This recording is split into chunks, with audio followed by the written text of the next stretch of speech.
I think Padel is a very tactical sport, and you need to be aware of the decisions that you make and what the outcomes are for you and your partner on the court. So 10 decision mistakes today that will end up making you lose a lot of points on the court. So today we're going to change that to highlight the mistake and see how you can switch your mistake to a good decision that will help you to play better on the court and to play easier, that you don't have to rush on the court, that you're in the right position, there's no stress, and that you have way more quality in your volleys. So if you know what you're doing on the court decision-wise, your technique also becomes better because you're in the right place.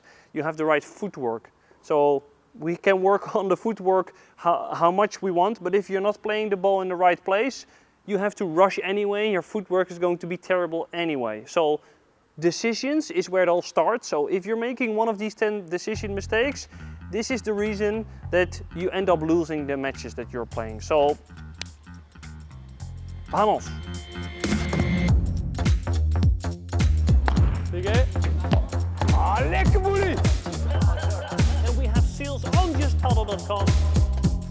I like it. You like it? Good match. Mistake number 10 is serving outside when you're playing Australian formation.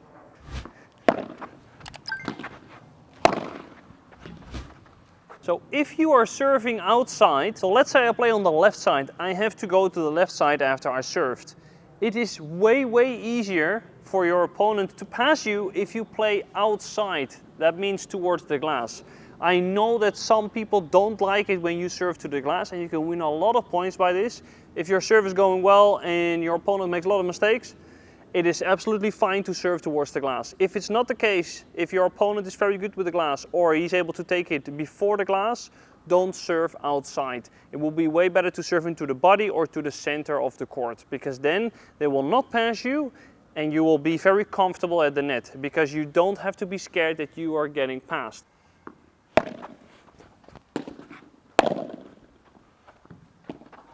Also, have a look.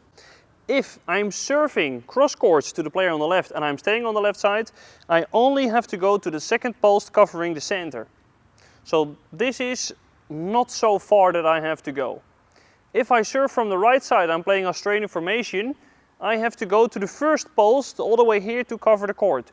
This is quite far. I have to move quite far to get here, which means it could be a problem if you are slow, but it's also that you have to rush towards the net, and this is going to make you a lot of mistakes. So if I look in where people make the most mistakes, it's mostly from transition, so going from backwards to forwards or from forwards to backwards. So high ball playing a bandeja is way easier that I have to stay here and then play the bandeja. If you have to move, you want to be not in a rush, and making the right decision is going to help you to not be in a rush, to be comfortable, and then your quality and your shots will be way better.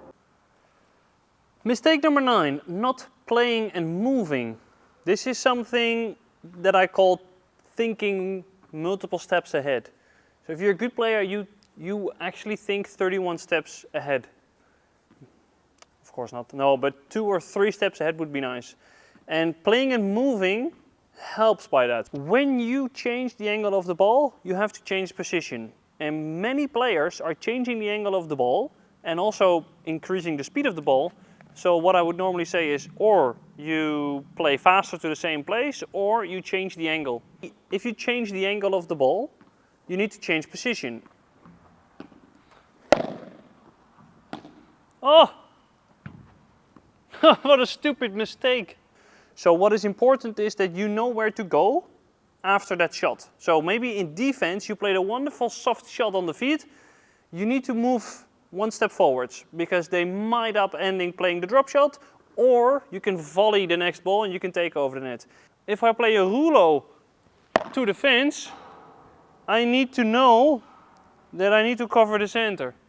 My partner needs to know that I am going to play the rouleau, or this is one of my favorite shots. So my partner needs to know that he has to cover his part of the fence. So these are important things that I will call moving and playing. So you need to be aware of, I'm changing the angle of the ball, I always need to position myself in a different way. If not, there are gaps on the court. And if you play fast and you change the angle, you don't have time to recover and to get into your new position. After we are playing a rally and I play very soft ball, I just go here because I know that Sasha can never attack me if the contact point of hers is lower than the net. So this is also thinking ahead. You play a very soft ball on the feet, you move in. And some people play this wonderful Chiquita, but they do absolutely nothing with it. Tip number 8, mistake number 8. Mistake number 8, I was rushing, sorry. Oh, rushing. Rushing is the mistake. Oh. Stop rushing. If you play the Bajada, for instance, you have to run. That's fine, to run, to rush. But the moment the ball bounces, relax. Stand still, prepare the racket and play it from a stable position.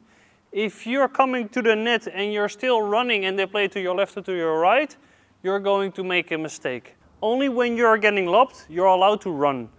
If you're not getting lobbed, you're not allowed to run, or a passing ball, or running out of the court. Okay, we have some more variables. Okay, thank you. Nice. Oh, you thought of another one. Yeah, comment it down below. Very funny, very funny. Yeah, make fun. Make your own YouTube videos then.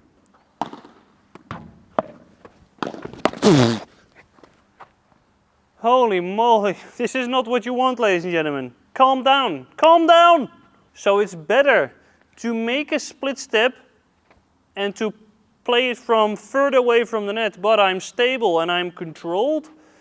I will hit a way better ball when it's in front of me than behind me and I'm still running. If you play paddle, you should never ever make more than 2 steps after you hit the ball. If you play the ball in the wrong position, you probably need to rush. In this video, you will see more examples on why you have to rush. Follow these tips in order to stop feeling rushed. There's only one good thing, and that's just rush, the band Rush. Very good music. But for the rest, don't rush. That's it. No rushing. One of the biggest mistakes is playing where you are not moving towards. And this is coming from that we have to play multiple times to the same player. But sometimes they play you a shot that you have to switch. So this is the moment where the golden rule of playing 3 balls to the same defender is coming to break. So this is where you should change the direction of the ball. I am in this position.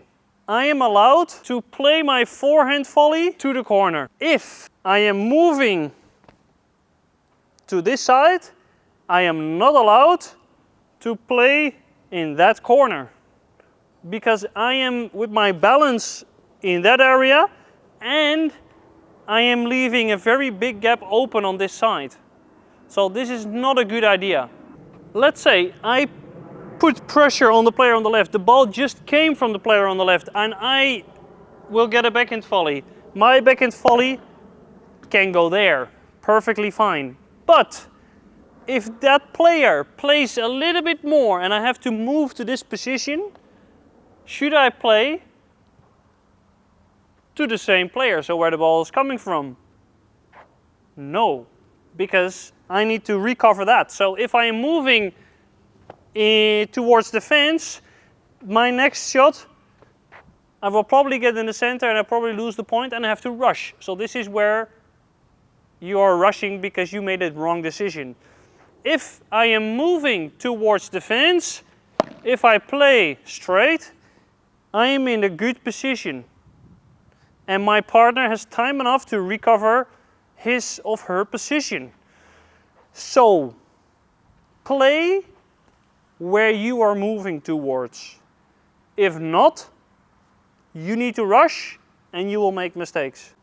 This is a mistake that every paddle player makes, and that's speed over precision. If you have the chance to win the point with precision, by means that play a slower shot to win the point, choose that over the speedy one. What I believe, if you are able to have a slower speed where you play with, to have a lot of precision, and you can win points by that, it is way easier for me to understand what you are doing when I play with you.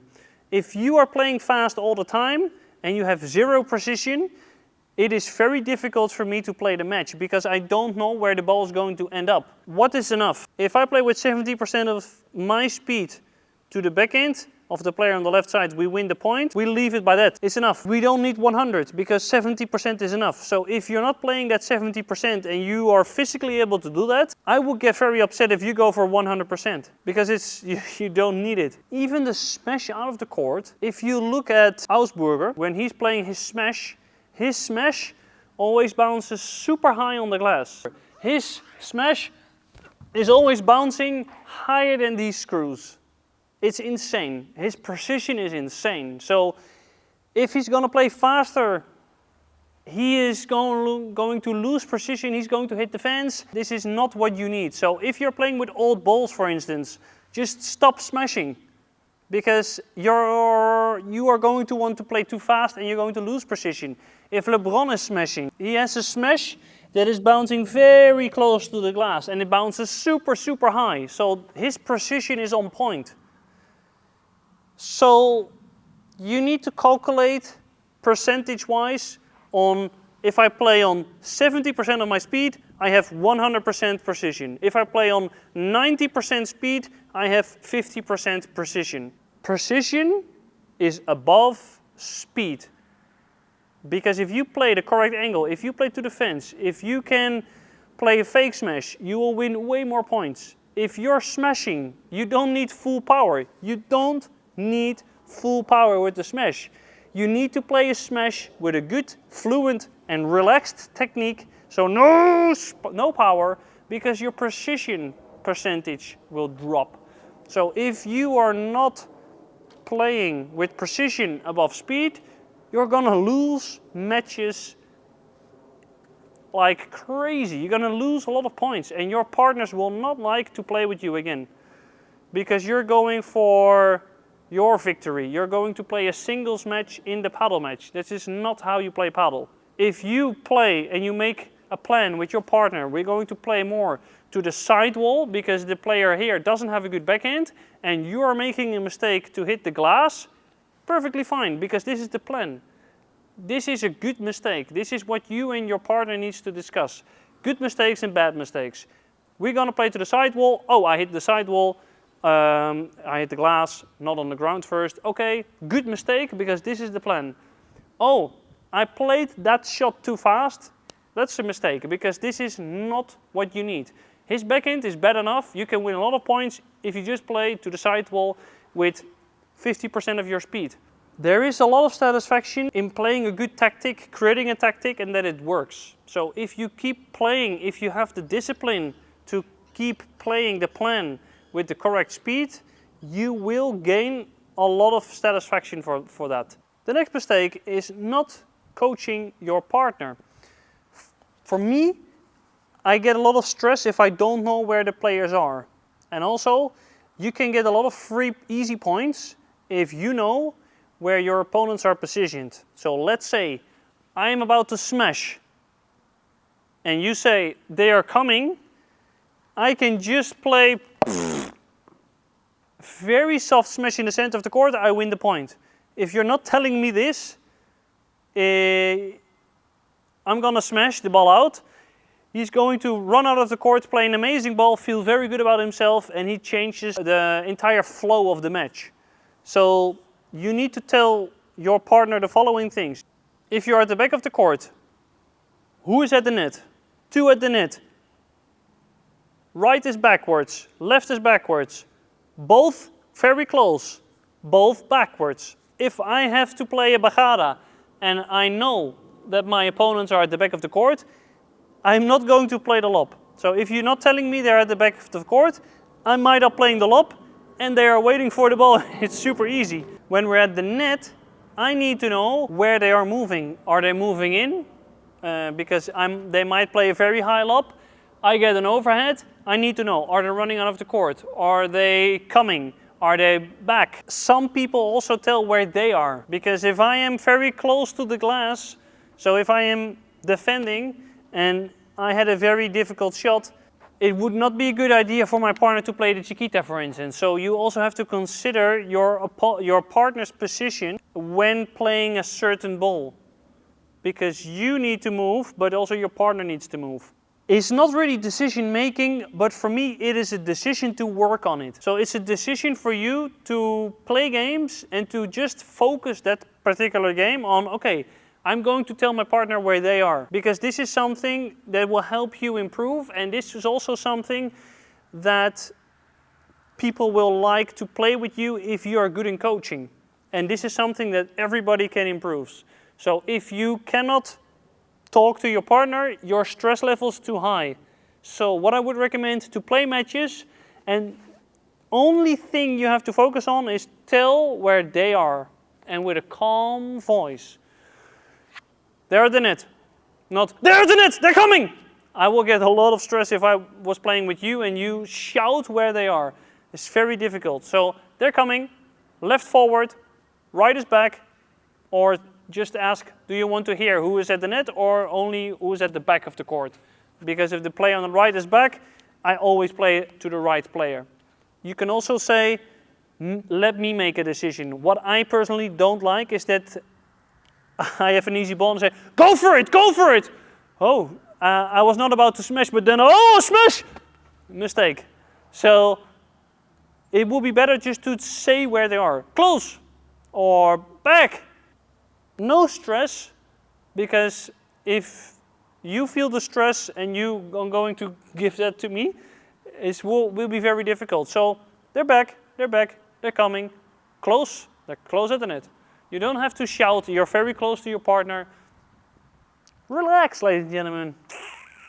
So, if you're moving backwards, don't smash, unless you are LeBron or Lamperti or Paquito, Tapia maybe Cuello, but you are not. You're not. So this is something that, for instance, Chingotto never does.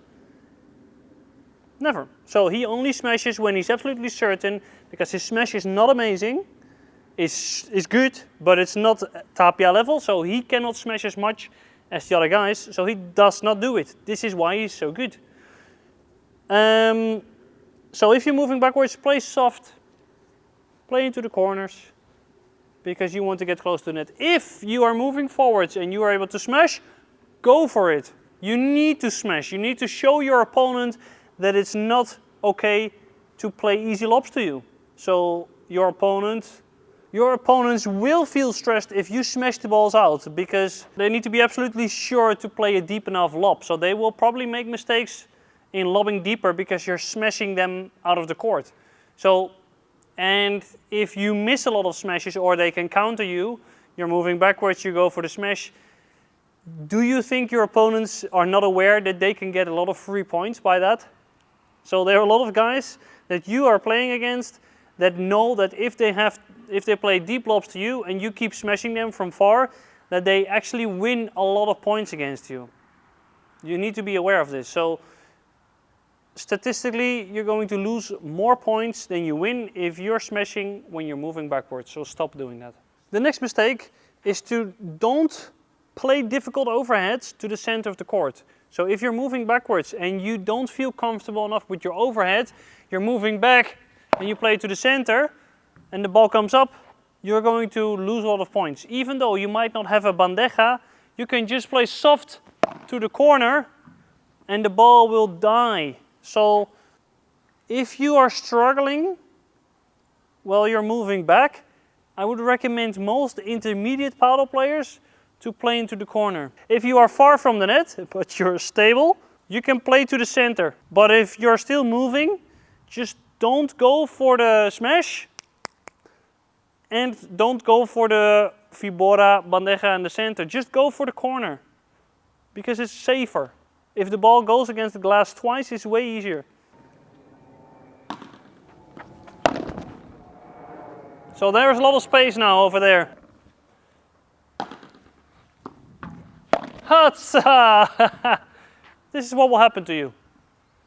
So what is the good decision?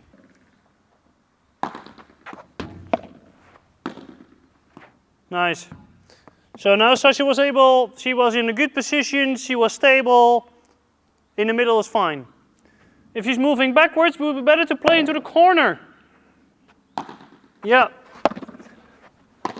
Exactly. Perfect. First take this, by the way, ladies and gentlemen. Sasha. Oh.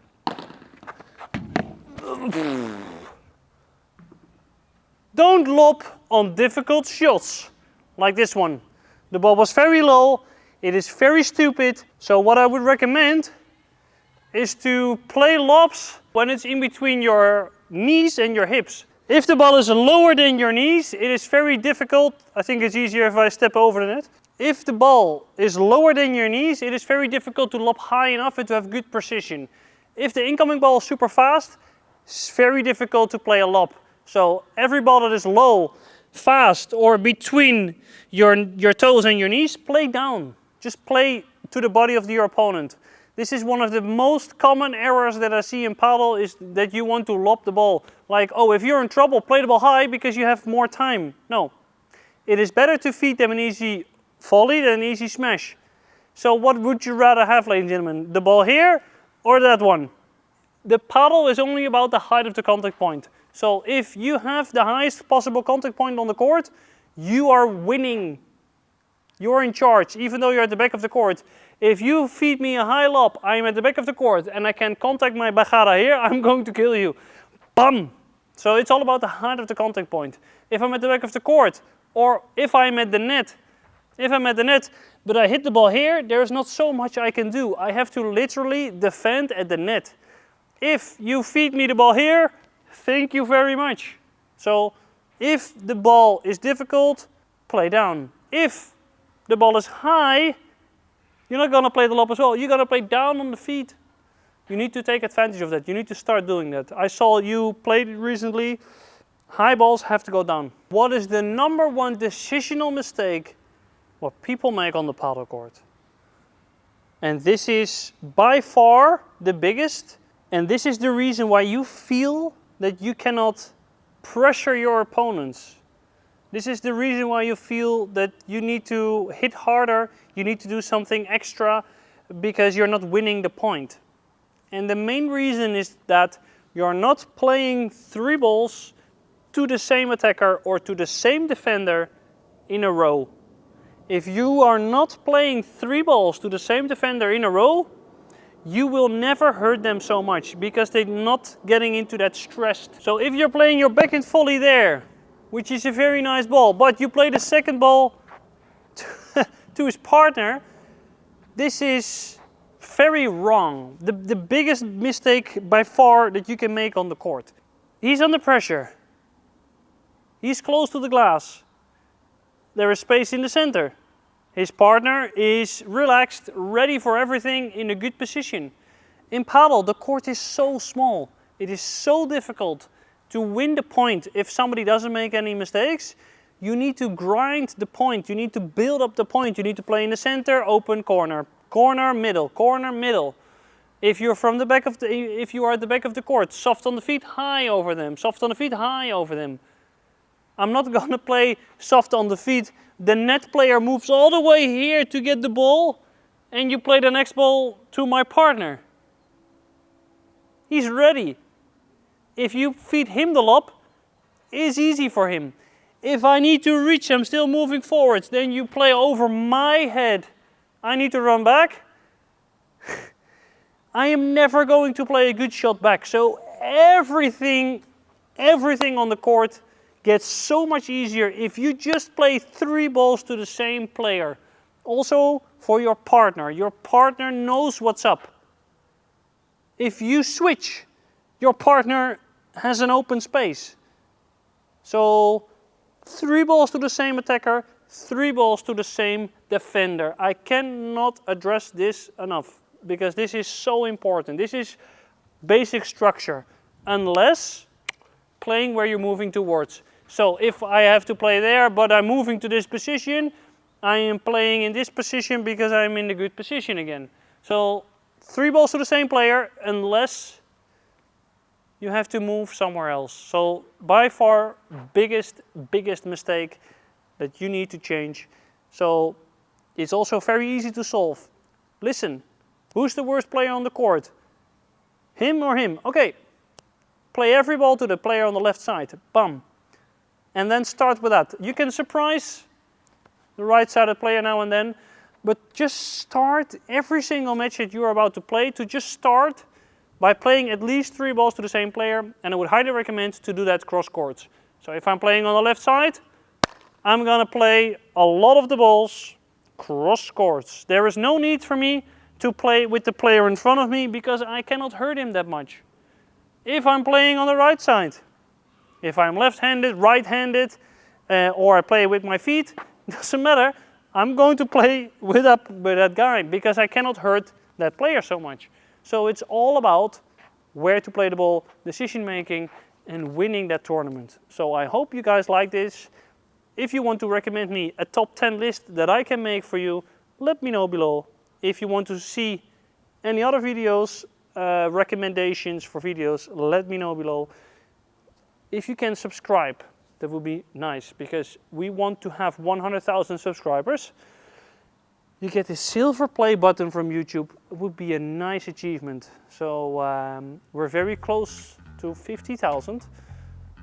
So thank you all for watching and I'll see you in the next episode. Hasta luego. Ciao. Adios.